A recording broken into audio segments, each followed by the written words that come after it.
আমি আমি হইলাম বাংলাদেশের ভিতরে দক্ষিণ এশিয়ার ভিতরে আমি হইলাম এক নম্বর দান্দাবাজ এমন বাটপার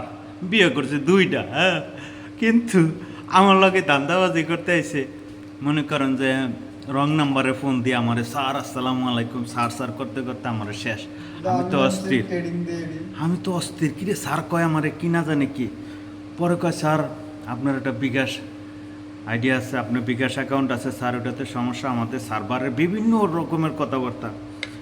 পরে আমি একবার কয়ে লাইছিলাম যে হ্যাঁ আমার বিকাশ আছে কিন্তু আমার তো বিকাশ নেই আমার হলো নগদ এমন আমারে সার মার করে আমার মনে করেন অস্থির করে আমার কয় আপনার এখানে একটা কোড নাম্বার গেছে স্যার ওটা বলেন তাড়াতাড়ি সময় নেই কিন্তু কোড নাম্বার তো আসে নাই যাইব থেকে খালি আর মেয়ে করে পরে আমার মেজাজ গেছে খারাপ হয়ে আমি দিচ্ছি কাইটা দেখো এই রিসালার আবার নাকি আমারে মানে নগদের ডানিতে আছে বিকাশের কথা কয়া পরে নগদে ঢুকেছে দিছে না নগদ ঠিক আছে বিকাশ কিরে আবার ফোন দিছে ফোন দেওয়ার পরে ওরা আমি গেছি চেতাম যে ওই মিয়া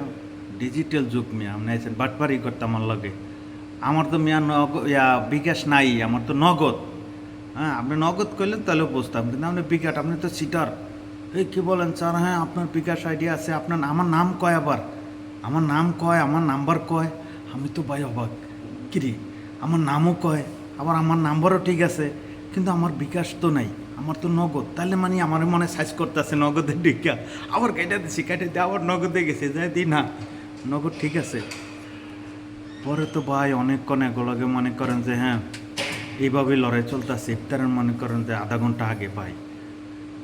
ঘুরজা কাইটা দিছি কাইটা দিয়া পরে বসে রয়েছি সব দিকে মনে করেন চেক দিতে আসি আমার নগদ খালি চেক দিতে আসি নগদ ঠিক আছে চিন্তায় পড়ে গেলাম করে কি কয় আবার একা একা হাসি যে আমি হলাম দক্ষিণ এশিয়ার ভিতরে এক নম্বর বাটপার এক নম্বর সিটার